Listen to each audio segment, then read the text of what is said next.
I will tell you about a story how we migrated core banking system from Informix to PostgreSQL. So it was not from Oracle, but we used Informix. First of all, a bit about me. At the moment, I left Raiffeisen half a year ago. Now I'm head of customer development at RB42, a startup company in the blockchain industry.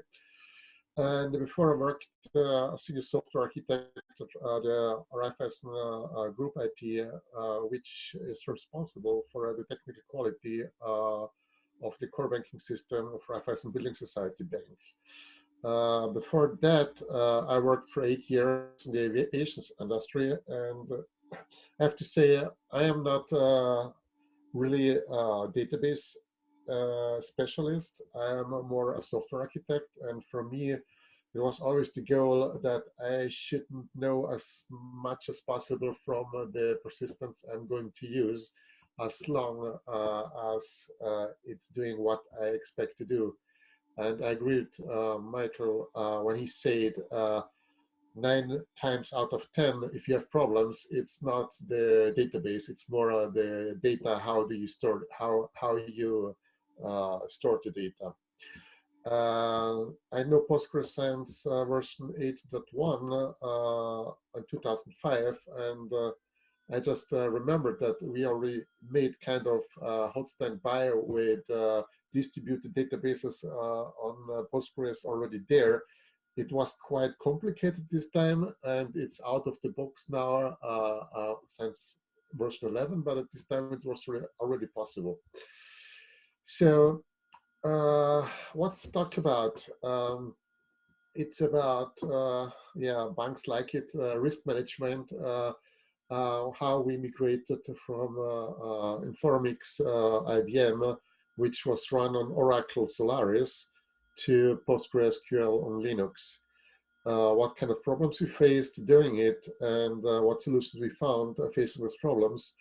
And I give you some raw numbers because I have already seen other projects migrating, but whenever asked about numbers, they were not able to provide any numbers. And so I would like to give some numbers in case you have to decide to make migration, or if you have to convince someone to make a migration, you can use those numbers to get a raw estimation.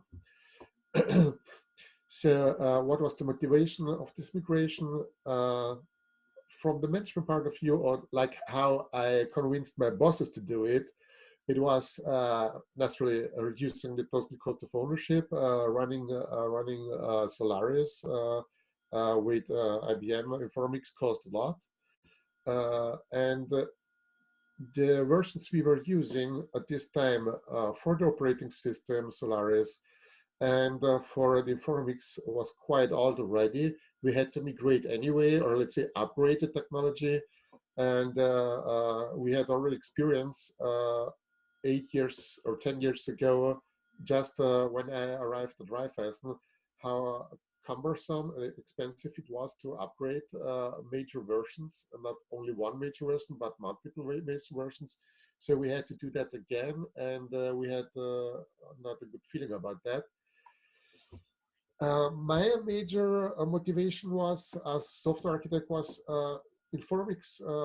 Let's say this way: whenever you Googled something, you never found anything about Informix, but you found everything about PostgreSQL, and it's one of the major factors if someone decides to go to PostgreSQL. No hotline, no support would provide the help the Postgres community as an overall community over the world could provide. And it makes us development and test easier. I will explain you why a little bit later. So what risk did we face? Well, we are a bank, and we were not used to migrate a lot of databases. And I think not a lot of people were designed their system in a kind of way that you would like to migrate the underlying database. So that was one of the biggest we had to experience. And then, yeah, it's as always being afraid of it's not possible. Sorry, it's not possible because of yes, security, the user management, and authentication, and permission rights were different operations. We had those in banks. I don't know if you know it, but in banks it's like this. Development is completely separated from operations by design. So you had those alty, grumpy DBAs who doesn't want to change anything, and then you have the developers which like to run the new stuff on Docker or containers or whatever, and those two worlds collide like yeah, water and oil. And I had the really luck that at this time the DBA of Informix was near pension to retire, and so he said, "I don't care." And I got a foothold into the operating system, the operations team, and I could convince those that they should migrate to Postgres because it's the emerging a good alternative database than Oracle. Uh, well, there was opposition also within the development team because there are always people who are skeptical about new stuff and they don't like to learn new stuff. So you have people. And one of the biggest issue was what if we migrated? So we were able to migrate it, but we would break the core system in a subtle way that you would just find the bug really later, and it's hard to fix it or really expensive. So before I'm starting, I just give you an overview of the core banking system. And just in case there is some flickering of the presentation, I migrated this presentation from PowerPoint because on the bank we used PowerPoint. Now I have Unix system, and I have not a Microsoft Office there, so there are some stuff which is usually.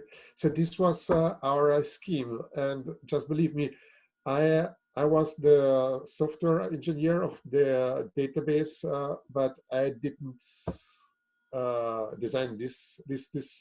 I got this child already with 12 years. I didn't make it, and this was the result of it. And we had a completely different team supporting and enhancing the existing system.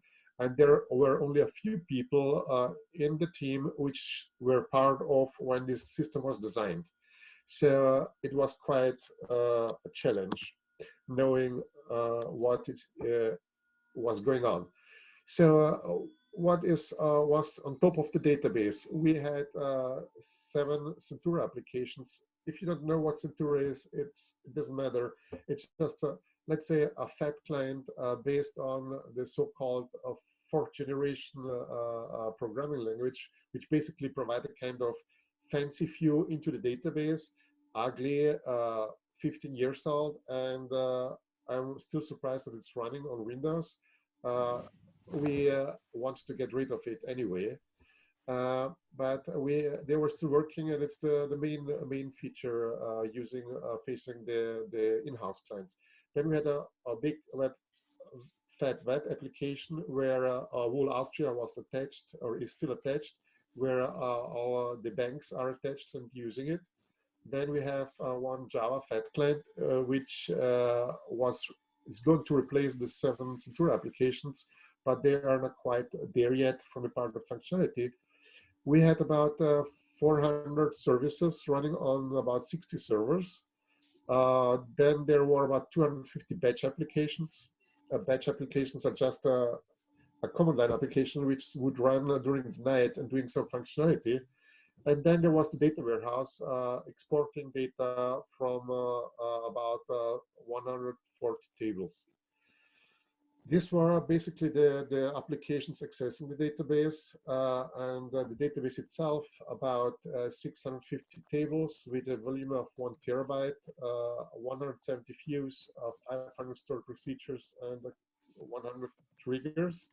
And this was the base system, what we call core banking system.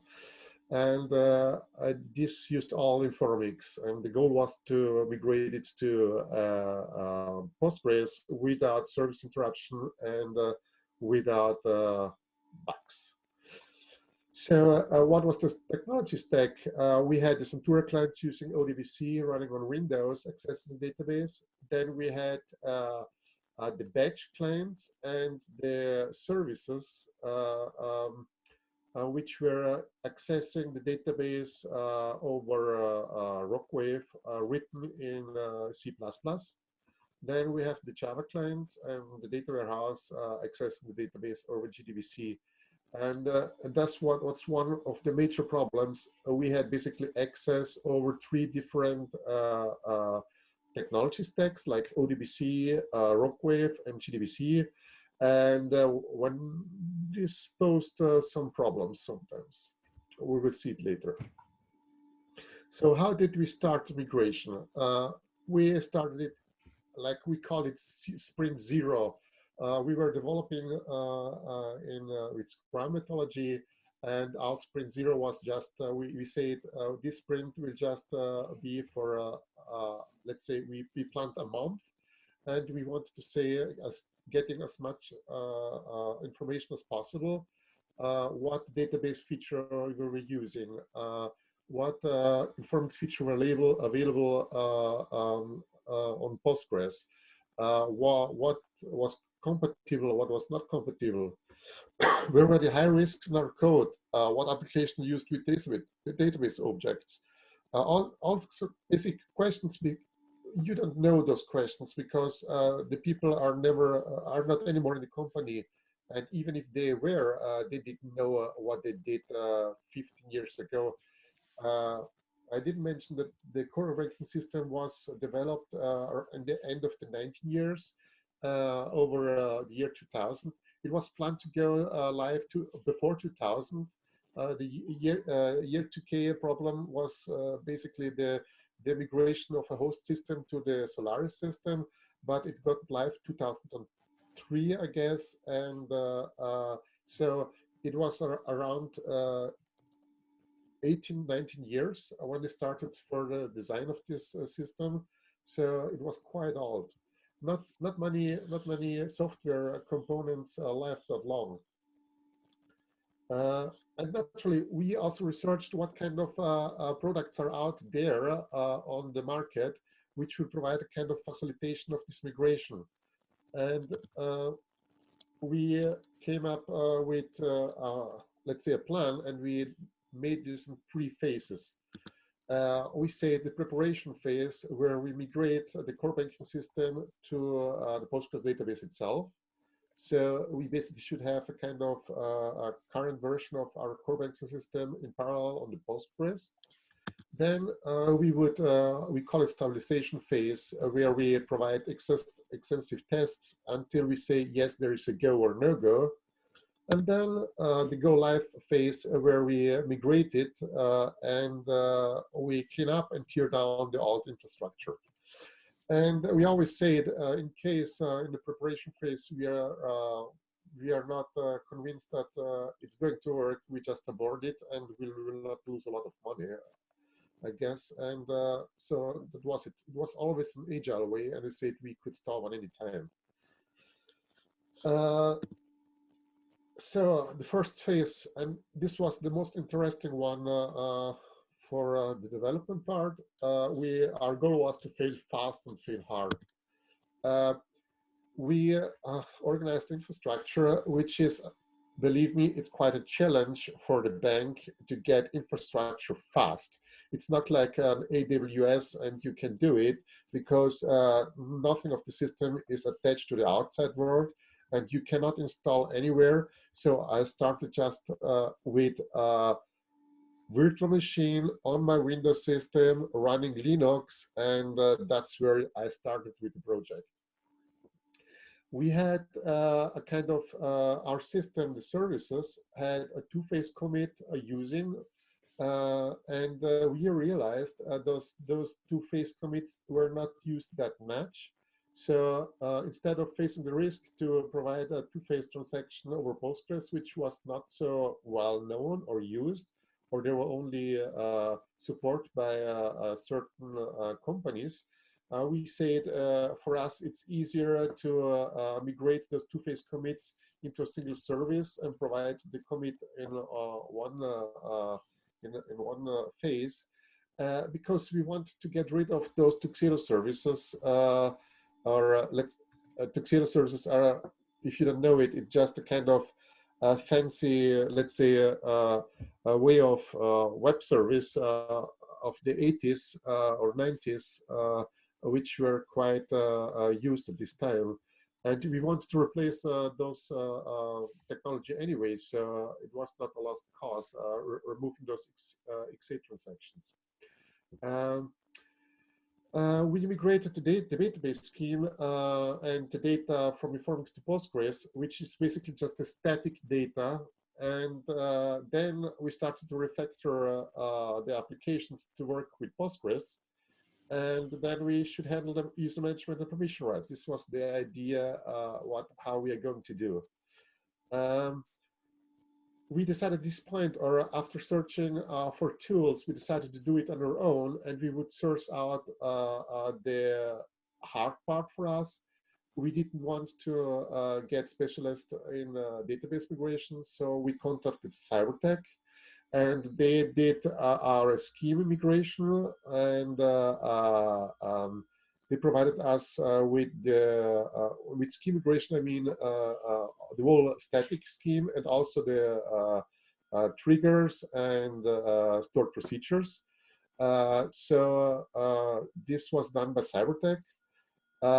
And we had a close cooperation with them. It was really, really nice and wonderful working with them, because they had also kind of agile mindset, and they were really responsive in doing it. So this was contracted out, and then we started. We started with the migration pipeline, and we started by just, we called it EFX2PG, and it was basically a bash wrapper, which was tying together different parts. The Python migration tool provided by Cybertech, which migrated the scheme. Then we created the scheme on the Postgres side, and then we used Pentile data integration to transfer the data from Informix to PostgreSQL. We used the Pentile data integration because we already had 4 or 5 years of experience by creating our data warehouse doing that. And so for us, it was the most natural way of doing it. Any other tool could have been done, but it was nice for us. So it resulted basically in a kind of shell script, which was calling a scheme, extracted the scheme, migrated the scheme, imported the scheme in the Postgres database, and copied the data there. And the second part was we called EFX2PG compare. What basically it read the data from the Informix database and from the Postgres database, and compared the data on both sides, and if everything matched up, it was considered as okay. Again, it was basically a glue code with Bash, Python, and Pentile data integration, and it worked quite nice. And after the first month, we had a working pipeline, and we migrated a minimal version by the very first time. And then we added feature to both toolings to provide next database objects migrations. Just to get a feeling, the first migration took, I think, about 1.5 days, and the comparison took even longer because our testing environment on the Informix side had always problems to compare the biggest data tables. The biggest data tables were the transaction bank account transactions, and there were about 750 billion rows, and those, let's say, the two biggest tables took about 30% of our database of those 1 terabyte. and they were the hard tables to test. But they were hard to test in the case of volume, but they were quite easy to test in the case of complexity because they are quite lean. So what we did, we enhanced this EFX2PG and EFX2PG compare to migrate also the create the index, the primary and the foreign key constraints. We added improvements for parallelization. We added features where we said we don't want to check all the data again, because when we checked it a couple of times, we knew that checking the data doesn't make sense, but we wanted only to check maybe views or maybe how the kicks are matching. And so we introduced a kind of skip features for skipping data migrations or skipping some checks or excluding some stuff, which facilitated the testing. And at the end of the day, we had a kind of 4-hour migration time plus 4-hour checking time. So what we did is we worked on a small subset of database during the development cycle, during the day, where our CI pipeline would provide migration in 20 minutes and then check in 20 minutes. And each night we run a full migration on the current database on a production copy. So at the end of it, they're carrying the stale procedures, the views, and the triggers. And we added a kind of resume if the data migration aborted due to network glitches or errors we found, so we could fix the errors and just resume where it was aborted, which quite helped a lot. And then we had the big problem, or not a big problem, the situation that we had migrated 500 stored procedures, which we were able to load into the Postgres database itself, but we had no idea if they were behaving in the same way than the one on the Informix database. So I had basically, we came up with the problem, or the problem posed, how do we test stored procedures? And we found quite, I think, an elegant way. I call it testing stored procedures without testers, because no one likes to test, but everyone likes to write code which tests automatically.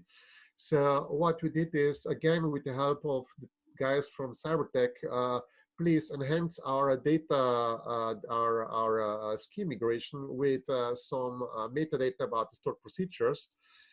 Here on the right side, you see kind of example how it looked like. Like we had a kind of function which was called SC32 is trace, and then we had kind of metadata like, sorry, the system under test was a kind of a function which was called PSD EFIN, or I don't know what it's called, but you don't know what it does. And you had kind of what arguments they used. And then there was some information like it updated the table with following columns, and it was depending on other functions. And with this kind of metadata, we could provide a kind of functionality where we could generate our test data. So we knew that if we want to test this kind of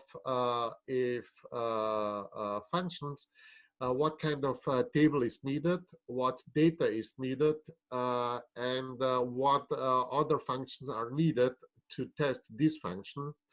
And we generated our test data.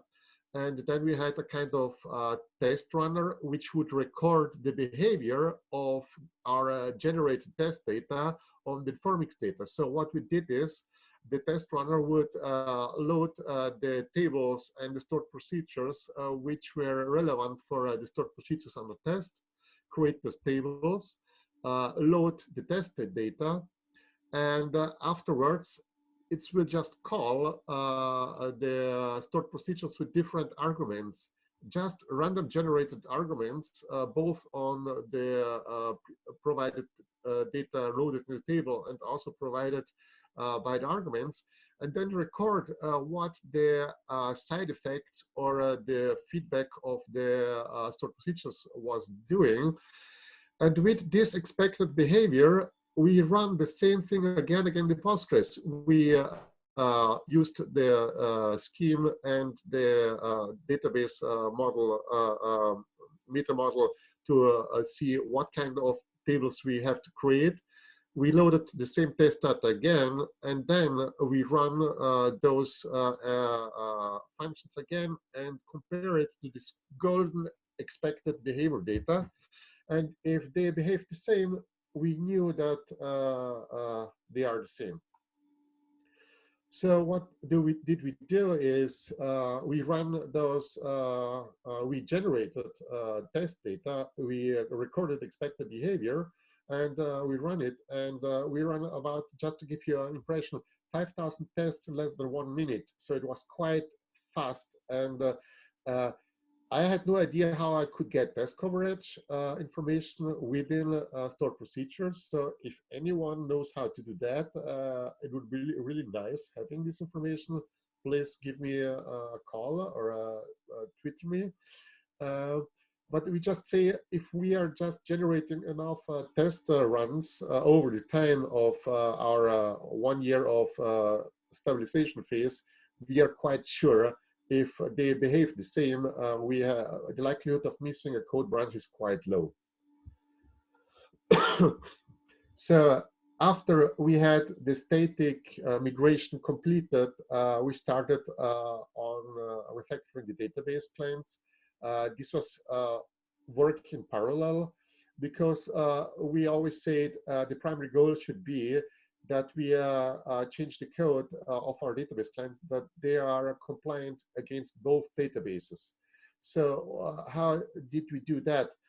We just said we are going to migrate to Postgres. So instead of providing Postgres with functions of Informix, we provided Informix functions which were provided by Postgres, and we migrated the existing functions from Informix to their version in Postgres, and we pair removed Informix-specific functionality.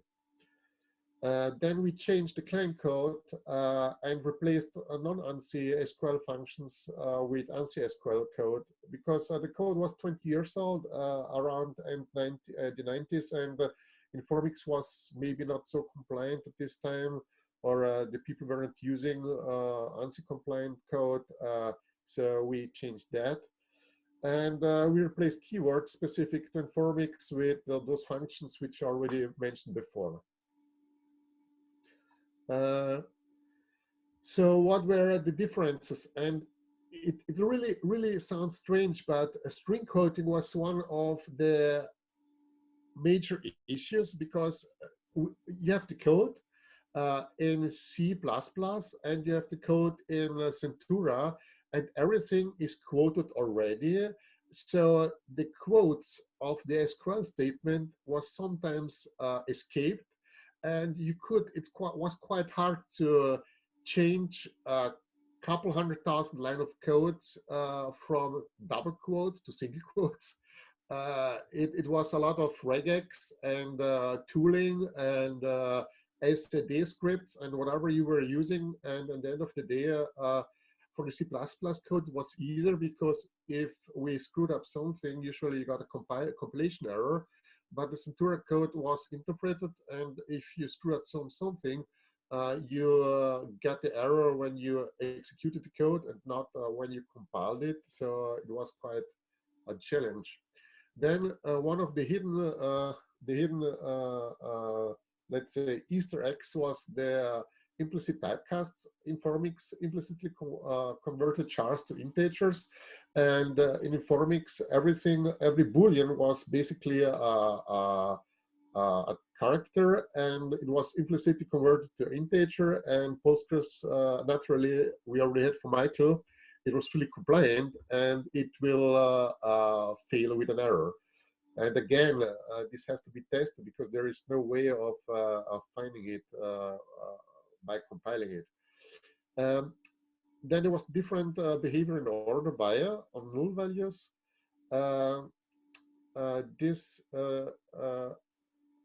The problem was Informix was behaving differently, and our code was not clean as usual. It should have been clean. So there was no order by explicitly, and Informix provided null values first, and Postgres the other way around. And or I don't know if which one is now what, but sometimes the order had an impact, but there was no order by clause defined, and so we had some nice surprises which were not nice. Then there was a select first, which didn't exist or doesn't exist in Postgres, and then the big operational part, DB access, DB scheme, all these nifty tools, they made an operations which had to be replaced. And this part we just solved in another kind of way. We said the database is not deployed and upgraded by operations anymore. We define the database instance as part of our application stack, which was usually rolled out for each version which we provided. So we basically took the DBA's rollout away, and we just rolled out by rolling it out as part of our software stack and not part of our infrastructure. And we provided all the tooling or a clean interface to operational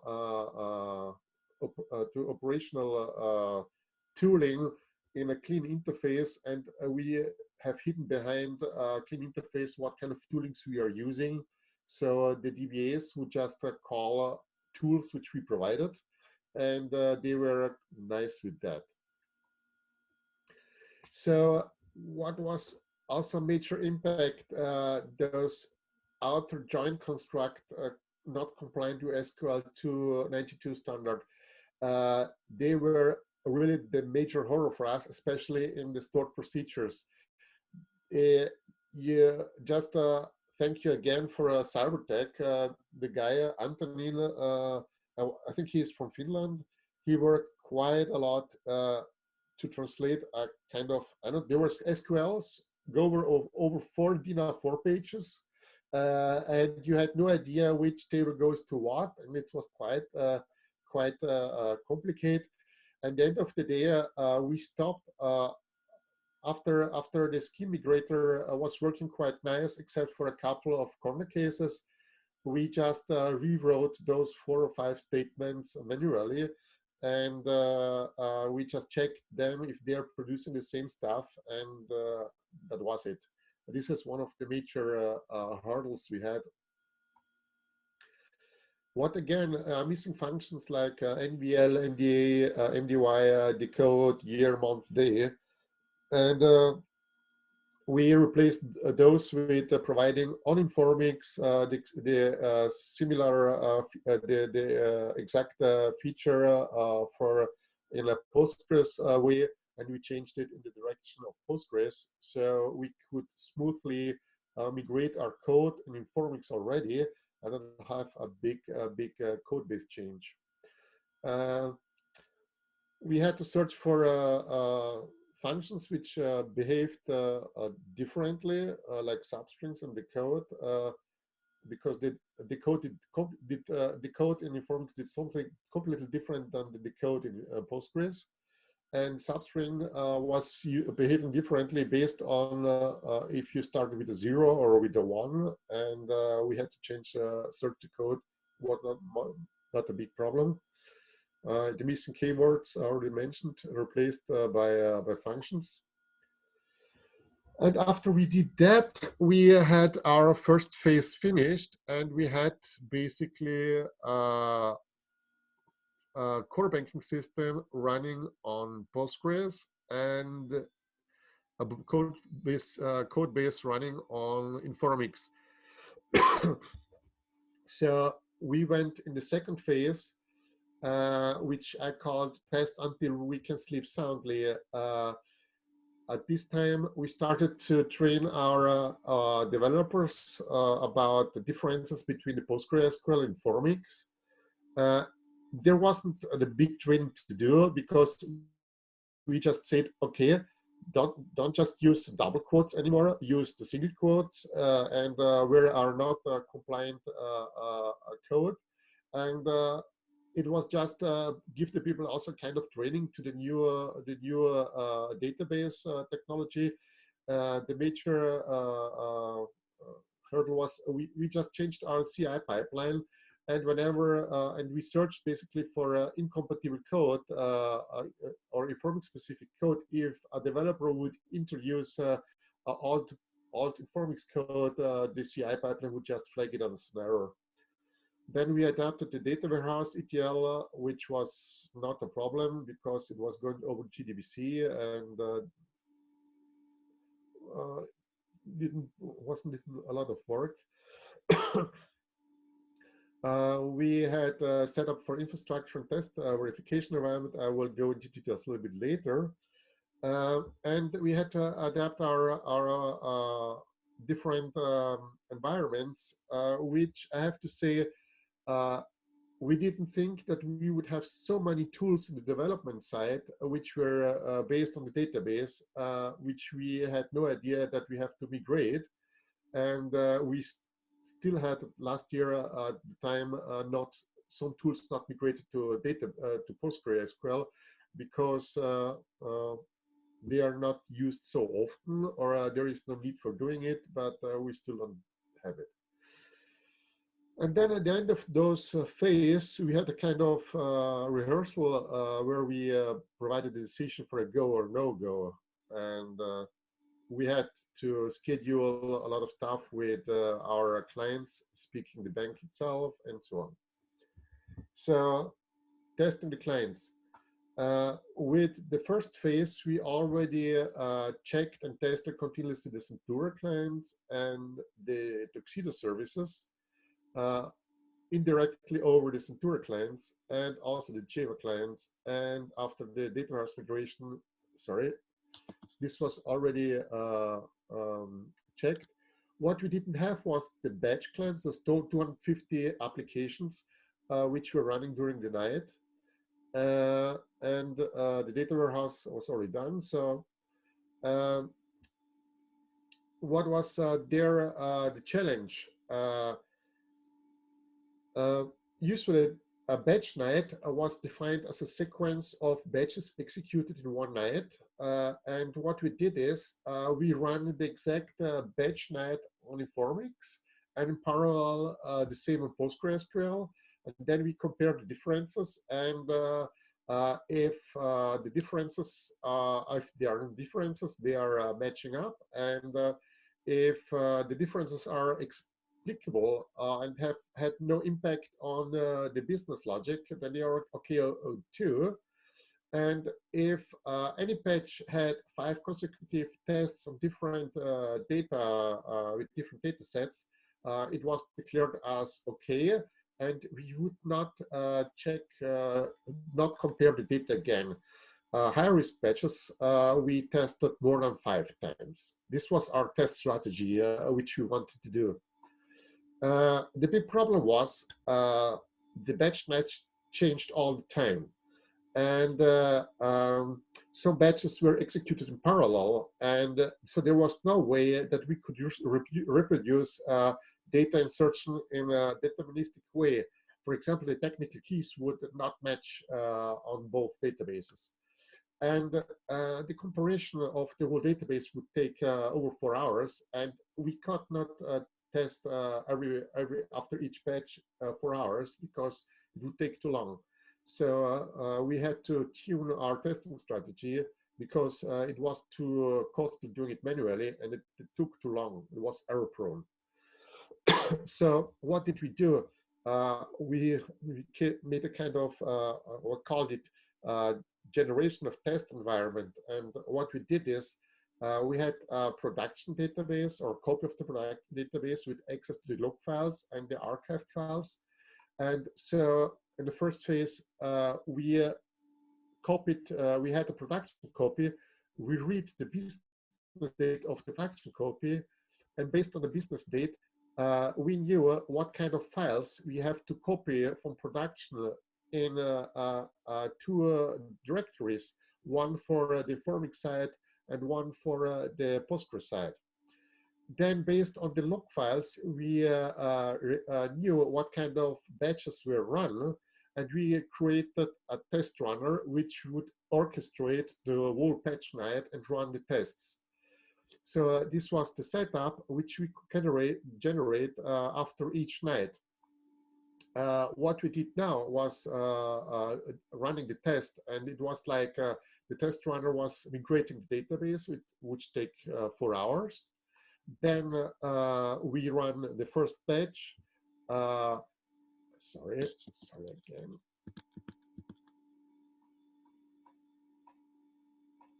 We run the batch. Then we compared the database, and if it was okay, the batch was okay, and the next batch was run and was compared again, and so on until the whole night was done. We enhanced our comparison tool again, because on the Informix side, we had no idea about what was changed. But on the Postgres statistic collector side, we could deduce what kind of databases, what kind of tables were changed. And we knew also in which time the change happened. So what we did is we compared only the data, the tables which were changed, or and only those rows who had a newer timestamp than the batch start, when the batch was started.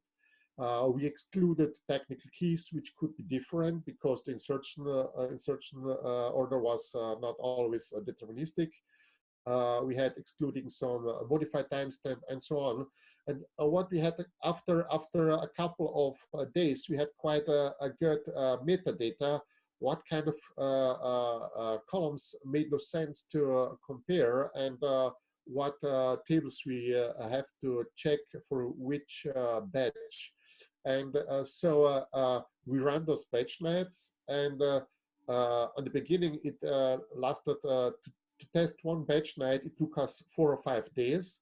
But whenever a batch was tested 5 times successfully, we did not compare it anymore. And after a couple of weeks, we were quite good that we were able to test the night almost in 1 day. And so we could work up our ways to all the batches. By doing that, we feel quite safe to do to go in phase 3, which was basically the migration in production, because we as developer had no access to the production systems. Then we saved, explicitly we saved some developer time, because we knew in case there would be some problems during operation time, we need to fix those errors soon. And we finished rarely used features which we didn't have time to test before we went live, and tear down the infrastructure. So some facts, some numbers. We went live on March 2018, and at the date of September, when I had this talk at the PG days in Austria, we had 4 defects caused to the migration. One was a blocker. The average execution time of the batches was reduced by 40%. It was quite nice. Operations was complaining because usually before the end of year, operations is always testing the end of year closing, which is quite complicated for banks. And usually what they did is they were running a simulation with the data for the 31 of December, 1st and 2nd of January. And usually it took them 1 week to go through all the batch processes to do that. And when they tested it the first time with the Postgres, they called us and said something's broken. And we said, why do you think it's broken? Yeah, the batch, which was usually running for 1.5 hours, is finished in 15 minutes. But there is the execute is 0 without errors. It cannot be true. And they didn't want to believe that. But I have to say it's also unfair comparing it just on the database, because the Solaris system with Spark was quite old, and the Linux system was from the hardware 7 or 8 years younger. So the hardware is also not to forget. So we replaced a complicated user management and application with Active Directory, which was also a major improvement about security. Now every user was enabled and disabled by Active Directory on a centralized system. And also we improved the connections. They are now encrypted and with certified verification on client side and server side, which wasn't possible in Informix, because whenever we tried it, it was not supported with the old version we were running. So what was the effort? The whole migration effort took about 1,270 person day. Sorry. And the biggest chunks of those 1,200 person day was the database migration with client adoption. It was about 344 days. Then the XA replacement, 262 person days, and the batch test. So this marked in orange was the biggest part. And the other part were more the part of operational stuff, testing, the migration, changes on all related part what we had to do. Lessons learned, if you do that, first of all, plan the big steps. I think this we did really well. We just said 3 phases, and we have the time. Let's take 2 years, because we started with the first phase in December 2015, and we finished August 2016. Then we had a little pause, and we started the testing in beginning of 2017. And after we finished all the testing, we waited until the year was over, 2017, and we migrated 2018. So we were impressed from the timeline. What we did is also, you need developers which can adapt in an agile way, and they know their tools.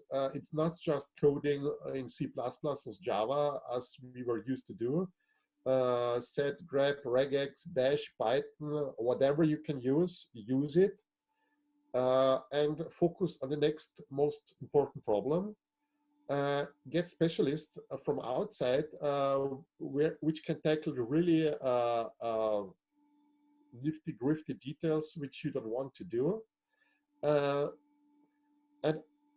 I think the most important one is, if you design a system, if you do it, try to abstract the database access behind an abstraction layer and place the code accessing the database in one place. Because if you don't do it, it's going to be a pity to change anything. And last but not least, clean up unused code. We migrated so much code, and after we had PostgreSQL in place, and I had all the statistic data, which I never got from Informix, I saw that 40 tables were not used at all over 2 years. 50, 60, 70 stored procedures were not used at all. So many code we never used because they were never removed. And we still migrated it, and it cost us time. So whenever you don't use anything, remove it. What would you do differently? Well, I already told you between August and February 2017, we slowed down on the project. We stopped it because we had other stuff to do, and we lost our speed, and I don't know how. And it took quite time to get up to speed again. I wouldn't do that again. I would just try to start with the testing just when it finished. And no, don't forget the small toolings. We had a lot of toolings, especially in the development department, which we're not focusing on. And later on, when we were developing, we saw that we didn't change this tool, we didn't change that tool, and the management was not so keen to give us the money to change those tooling again. So would I do it again? Yes. Why? Apart from reducing the total cost of ownership about 60%, the really major impact for us was about the development. We could run the role, except for the Tuxedo services, we can run the whole core banking system on our laptops. So whenever we want to change something, we just extract a subset of our data. This basically a mask data, which it's not customer data, but mask data, a subset of the original one, migrate it to our small developer, and you run the whole system on your laptop, and you can code offline, and it's really nice and it's superb. We could not do that with any other database because just from the licensing problem. This was the one of the major benefits from the development side. And we started to perform cleanup code in the core banking system based on the information we get from PostgreSQL. I don't know, maybe Informix and the newer versions provide better analysis tooling, but the old one which we were using had no way of providing analytical data, or at least the DBA admin of Informix said it's not possible. So I can do now cleanup based on data provided by Postgres. What I would do is thank the community for such a great product, and we really, you did a superb job with the database.